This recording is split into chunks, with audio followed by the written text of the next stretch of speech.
వచ్చినట్టు మాట్లాడేస్తే నీ ఛానల్లోని మేము వాళ్ళిద్దరిని తిట్టుకొని కూర్చుంటే అయిపోతుంది అనుకుంటున్నారా? వాళ్ళిద్దరిని దీని వెనకాతల తాలూకా ఎవరు దీని అంతటిని చేయిస్తున్నారు, దీని అసలు కుట్రదారులు ఎవరు అన్నది కూడా అతి త్వరలోనే బయటకు తీస్తాం. అసలు కుట్రదారుల మీద కూడా చర్యలు ఉంటాయి. సాక్షి టీవీ మీద, సాక్షి ఛానల్ మీద కూడా చర్యలు తీసుకోమని ఇప్పటికే చాలా కంప్లైంట్స్ వచ్చినాయి. ఆ కంప్లైంట్స్ అన్ని ఆధారంగా కూడా చట్టపరంగా మేము ముందుకెళ్తాం.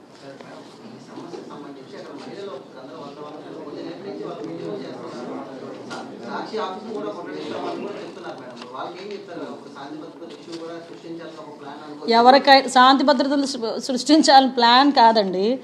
ఎవరికైనా అమ్మ గురించి, చెల్లి గురించి, భార్య గురించి మాట్లాడితే,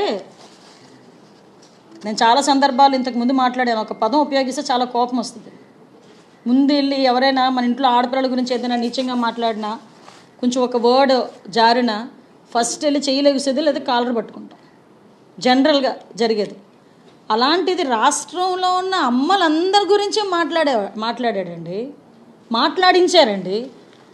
రాష్ట్రంలో అందరూ అమ్మల గురించి మాట్లాడించాడు, చెల్లెల గురించి మాట్లాడించాడు, అక్కల గురించి మాట్లాడించాడు, భార్యల గురించి మాట్లాడించాడు, ఆడబిడ్డల గురించి మాట్లాడించాడు. మరి ఎందుకు కోపం రాదు? ఎందుకు కోపం రాదండి? కోపం వస్తుంది.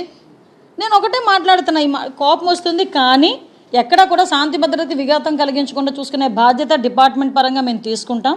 అంతేగాని మాకు బీపీలు వచ్చినాయి, ఓకే, మా మేము అపోజిషన్లో ఉండేటప్పుడు తీసుకెళ్ళి ఆ రాళ్ళు ఇసిరి మా ఆఫీస్ని పగలగొట్టారు. ఎందుకు అలా చేశారని మీలాంటి సోదరుడు ఎవరో అడిగితే మా కార్యకర్తలకి బీపీలు వచ్చినాయి అన్నాడు. అంటే నిన్ను ఒక మాట మాట్లాడితేనే నీ కార్యకర్తలకి బీపీలు వచ్చి ఆఫీసులు పగలగొడితే, నిన్ను ఒక మాట అమరావతి దగ్గరికి వెళ్తే రాళ్ళు, చంద్రబాబు నాయుడు గారి బస్సు మీదకి రాళ్ళు ఇసిరితే అది భావస్వేచ్ఛ ప్రకటన అని ఆ రోజు నువ్వు వెనకేసుకొస్తే, మరి ఈరోజు సాక్షిని ముట్టడించడంలో కూడా నువ్వు ఎదురు అనుకోవాలి కదా. అఫ్కోర్స్ గవర్నమెంట్ పరంగా మేము తీసుకోవాల్సిన చర్యలు మేము తీసుకుంటాం. దేశ ప్రధాని నరేంద్ర మోడీ సైతం అమరావతి రాజధాని ప్రారంభానికి వచ్చేటప్పుడు దేవరాజధాని అంటూ కూడా కొనియాడారు. ఎస్. సో అటువంటి రాజధాని పట్ల ఈ విధంగా ఒక ఛానల్లో డిబేట్లు పెట్టి ఒక దుఃఖకరమైన వ్యాఖ్యలు చేయడం ఎంతవరకు కరెక్ట్ అంటారు? ఎటువంటి చర్యలు? యాక్చువల్గానండి, నేను దీనికి పబ్లిక్ అంటే మీ పరంగా పబ్లిక్కి కూడా నేను ఒక అప్పీల్ పెడుతున్నానండి. మీరు అన్నది చాలా వ్యాలిడ్ పాయింట్. ఎందుకంటే ఈ దేవరాజధాని అని, దేవతల రాజధాని అని గౌరవ ప్రధానమంత్రి నరేంద్ర మోడీ గారి దగ్గర నుంచి ముఖ్యమంత్రి గారు, డిప్యూటీ సీఎం గారు అందరూ కూడా దీని గురించి మాట్లాడటమే కాదు, ఆ రకంగానే దాన్ని భావించి ప్రమోట్ చేసుకొని ఈరోజు రాజధాని నిర్మాణం చేసుకుంటాను. ఇటువంటి నేపథ్యంలో బురద జల్లే పరిస్థితి నుంచి అత్యంత నీచంగా బురద జల్లే పరిస్థితికి వచ్చారంటే, వీళ్ళకి చర్యలు ప్రభుత్వ పరంగా, చట్టపరంగా చర్యలు మేము తీసుకున్నప్పటికీ కూడా ఈ విషయాన్ని ప్రజలు కూడా మర్చిపోకూడదు. ప్రజలు ఎవరు కూడా దీన్ని సమర్థించకూడదు. ప్రజలు కూడా దృష్టి పెట్టాలి. దయచేసి వాళ్ళందరికీ కూడా అప్పీల్ పెడుతున్నా, ఒక్కసారి ఆలోచన చేయండి. ఈరోజు మేము ఎంత మోటివ్తో మేము పనిచేస్తున్నాము. ఈరోజు అమరావతి రాజధాని గురించి 270 మంది చనిపోయారు. అదే అమరావతి రాజధాని గురించి 1630 రోజులు ధర్నాలు చేశారు. అటువంటి అమరావతి రాజధానికి ఈరోజు ఎన్నో ఇన్స్టిట్యూషన్స్ వస్తున్నాయి, కంపెనీస్ వస్తున్నాయి, రైల్వే లైన్ వస్తుంది, ఔటర్ రింగ్ రోడ్ వస్తుంది.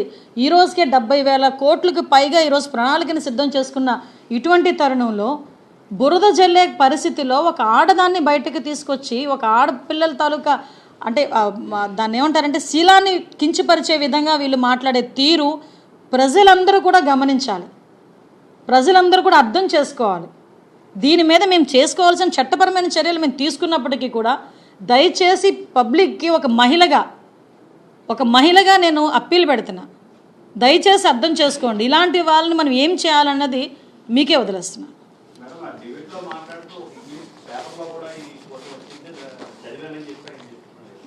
ఆయన రాసుకున్న ఇంగ్లీష్ పేపర్ల గురించి మాట్లాడితే మనం ఏం చేయలేమండి. యాక్చువల్గా నేను తర్వాత చాలా సర్వేస్ నేను కూడా చూసాను.